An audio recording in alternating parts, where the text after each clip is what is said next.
Hi hello నమస్తే, నేను Krishnanjaneyulu. YSR Congress party కొత్త రాగం అందుకున్నది. ఆంధ్రప్రదేశ్లో రానున్నటువంటి ఎన్నికల్లో మాకు 200 సీట్లు వస్తాయి.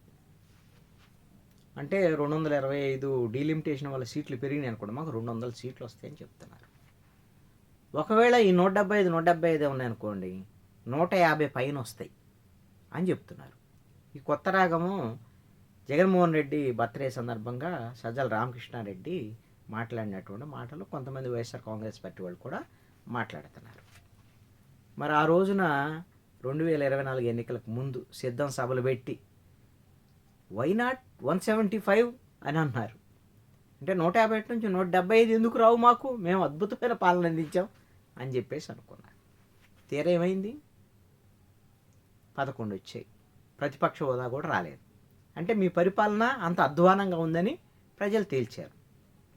మరి ఇప్పుడు 151 పైన వస్తాయని చెప్తున్నారు తప్ప 175 అంటలా. మళ్ళీ 175 అంటే రివర్స్ కొట్టిద్దేమో, ఎక్కడ అప్పుడు ఫెయిల్ అయింది కదా, ఈయన మళ్ళీ నవ్వుతారేమో అనేటువంటి దాని మీద. ఆ 225 సీట్లు ఉన్నాయనుకోండి, 200 వస్తాయి అంటున్నారు, 225 వస్తాయి అని అంటలా ఇప్పుడు. అయితే అసలు ఈ ధీమా ఏంటి? అసలు మళ్ళీ గెలుస్తారా? ఎస్, మేము గెలుస్తాం, వస్తే జైల్లో పెడతాం అందరినీ. అదేవిధంగా 98 పైన రాగానే గంగమ్మ జాతరలో పొట్టేళ్ళు కోసినట్టు రఫ రప్ప రప్ప అంటూ గొంతుకు వస్తాం అనేటువంటి విధంగా ఇవన్నీ కూడా ఫ్లెక్సీలు. అదేవిధంగా జగన్మోహన్ రెడ్డి మాటలు, నేను వస్తే జైల్లో పెట్టేస్తాను, ఎవరైనా సరే వ్యాపారవేత్తలగిన మెడికల్ కాలేజీలు తీసుకుంటే వాళ్ళని జైల్లో పెట్టేస్తాను అని చెప్పి మాట్లాడటం. ఇవన్నీ ఏంటి అసలుకి? నిజంగా అంత ధీమా ఉందా? ఈ సంవత్సరం 9 నెలల కాలంలో ఈ వైఎస్ఆర్ కాంగ్రెస్ పార్టీ బెటరు, కూటమి ప్రభుత్వం ఫెయిల్ అయింది అని ప్రజలు భావిస్తున్నారా? వైసీపీకి బ్రహ్మరథం పట్టడానికి సిద్ధంగా ఉన్నారా? ఇప్పటికే అలాంటి వాతావరణం ఉందా? ఇది చాలా కీలకమైనటువంటి అంశం. వాస్తవంగా వైసీపీ ప్రభుత్వంలో సంక్షేమ పథకాలు బాగా అమలు జరిగాయి. కొన్ని పథకాలు బాగున్నాయి, దాన్ని అంగీకరించి తీరాల్సిందే. అదేవిధంగా నాడు నేడు స్కూళ్ళకు సంబంధించి కానీ, అదేవిధంగా గ్రామ వార్డు సచివాలయాలు, రైతు భరోసా కేంద్రాలు, వాటి వల్ల ఎంత ప్రయోజనం ఉన్నాయి అనేటువంటి పక్కన పెడితే అందుబాటులో ఉన్నట్టు ఇవి సానుకూల అంశాలే.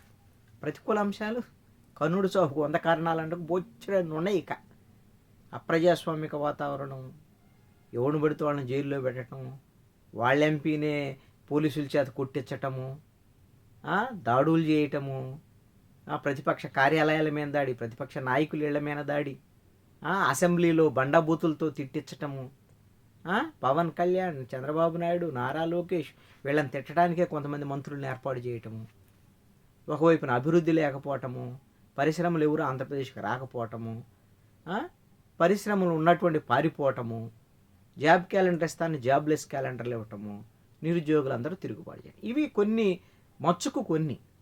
అమరావతిని పడకన పడేసి 3 రాజధానులను దాంట్లో బొక్కబోర్లా పడటం.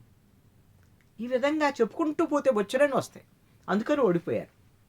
మరి ఇప్పుడు ఈ ప్రభుత్వము, కూటమి ప్రభుత్వం సంక్షేమ పథకాల విషయంలో జగన్మోహన్ రెడ్డి స్థాయిలో చేయకపోయినా సరే కానీ సంక్షేమ పథకాలను అమలు చేస్తున్నారు. సూపర్ 6, సూపర్ హిట్ అనేటువంటిది కూటమి ప్రభుత్వం చెప్పినంత గొప్పగా ఉండకపోవచ్చు, కానీ 1-2 సంక్షేమ పథకాలు తప్ప వాళ్ళు సూపర్ 6లో మహిళలకి 1500 నెలకి ఇస్తామన్నది, అదేవిధంగా నిరుద్యోగ భృతి, ఈ 2 తప్ప మిగతా అన్ని ఇంప్లిమెంట్ చేస్తూ వస్తున్నారు. సంక్షేమ పథకాల విషయంలో సాటిస్ఫాక్షన్ ఉంది. అదేవిధంగా ఒకవైపున అభివృద్ధి జరుగుతుంది, రోడ్లు వేస్తున్నటువంటి పరిస్థితి ఉంది. ఇంకొక వైపున పరిశ్రమలు వస్తున్నాయి, పెట్టుబడిదారులందరూ ఆంధ్రప్రదేశ్ వైపు చూస్తున్నారు, గూగుల్ వంటి డేటా సెంటర్లు వంటి రావటం.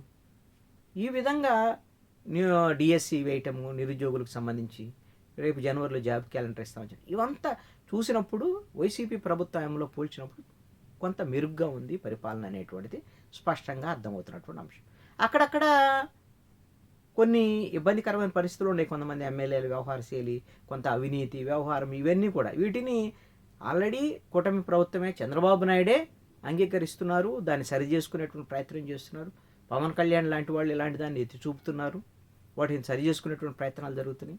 అంతే తప్ప జగన్మోహన్ రెడ్డి లాగా అంతా మంది బాగుంది, బాగాలేదంటే ఒప్పుకోం అనేటువంటి విధంగా వ్యవహార శైలి లేదు. అందుకని కూటమి ప్రభుత్వము పాస్ మార్కులు సంపాదించింది. ఈ 2 ఏళ్ళు కావస్తుంది కాబట్టి. మరి ఇప్పుడు కూటమిని కాదని వైఎస్ఆర్ కాంగ్రెస్ పార్టీ వైపు ఎందుకు చూస్తారు? చూడాల్సినటువంటి అవసరం ఏముంది? ఇది ఎందుకు ఈ మాట మాట్లాడుతున్నారు మరి వైసీపీ వాళ్ళు? ఇది ఒక సైకలాజికల్ మైండ్ గేమ్. ఏంటి సైకలాజికల్ మైండ్ గేమ్ అంటే, ఆల్రెడీ వైఎస్ఆర్ కాంగ్రెస్ పార్టీకి సంబంధించినటువంటి కీలక నేతలు చాలామంది పార్టీ వదిలిపెట్టిపోయారు. కొంతమంది తెలుగుదేశంలో చేరారు ఎన్నికలకు ముందే, కొంతమంది జనసేనలో చేరారు, ఎన్నికల తర్వాత వెళ్ళి కొంతమంది మళ్ళీ పార్టీలు మారినటువంటి పరిస్థితి ఉంది. కొంతమంది నాయకులు అప్పుడు మంత్రులుగా ఉన్నటువంటి వాళ్ళు, కీలక నేతలుగా ఉండేటువంటి వాళ్ళు ఇప్పుడు ఎవరు మాట్లాడట్లేదు, కనపట్టలేదు. జగన్మోహన్ రెడ్డికి ముఖం చూపించట్లేదు. వాళ్ళ దారిని వాళ్ళు ఎక్కడో ఉన్నారు, కామ్గా ఉన్నారు. మనకి ఎందుకులే ఇదంతా అని. ఎందుకు? ఆ రోజున జగన్మోహన్ రెడ్డి చేసిన నిర్వాహకం వల్ల, ఆయన వన్ మ్యాన్ షో, ఆయన చుట్టూ ఉన్నటువంటి 4-5 కోటరీ, వాళ్ళ వల్ల మిగతా నాయకులందరూ హర్ట్ అయినటువంటి పరిస్థితి ఉంది. వాళ్ళు కూడా కనపడటం లేదు, వదిలేశారు. దాదాపు ఉత్తరాంధ్రకు సంబంధించినటువంటి ధర్మాన ప్రసాదరావు, ధర్మాన కృష్ణదాసు, లేకపోతే తమ్మినేని సీతారాం. ఇప్పుడు ఉత్తరాంధ్రలో ఎవరైనా అప్పుడప్పుడు మాట్లాడే వాళ్ళు ఉన్నారు అంటే బొత్స సత్యనారాయణ. ఆయన కూడా మండలికి వచ్చినప్పుడు మాత్రమే కనపడతా ఉంటాడు. మిగతా సమయాల్లో ఏముంది? అసలు ఎక్కడైనా రాయలసీమలో కూడా మాట్లాడేటువంటి నాయకులు అక్కడక్కడే అరుదుగా ఉంటున్నారు.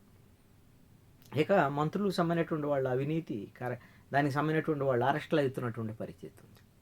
ఎక్కువ మంది ఆ ప్రభుత్వంలో ఉండేటువంటి వాళ్ళు అరెస్ట్ అవుతున్నటువంటి పరిస్థితులు ఇవన్నీ ఉన్నాయి.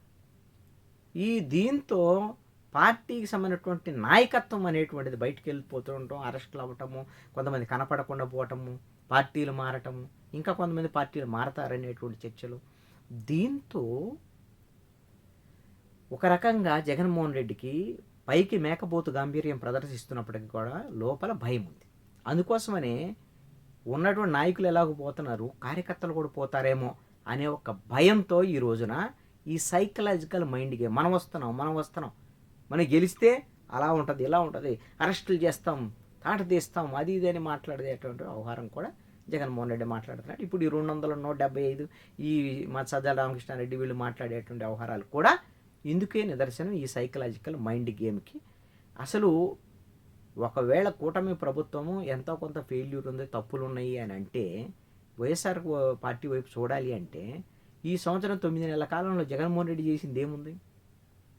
కేవలము మిర్చి రైతులు, పొగాకు రైతులు, అదేవిధంగా మామిడి రైతులు, అరటి రైతులకు సంబంధించి 4 ర్యాలీలు చేశాడు అక్కడికి వెళ్ళి ఆ ప్రాంతానికి.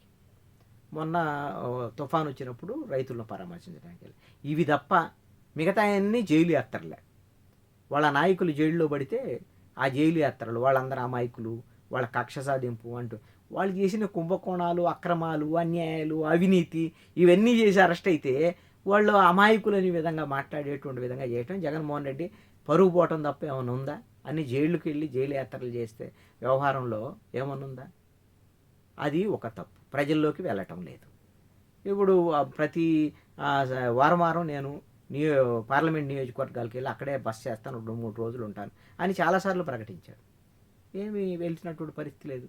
జగన్మోహన్ రెడ్డి 2019లో అధికారంలోకి వచ్చాడు అంటే ఆ రోజున ప్రజల్లో ఉన్నాడు, పాదయాత్ర చేశాడు, నేను ఉన్నాను, నేను విన్నాను అని ఆ ప్రభుత్వ వైఫల్యాల మీద గొంతెత్తాడు.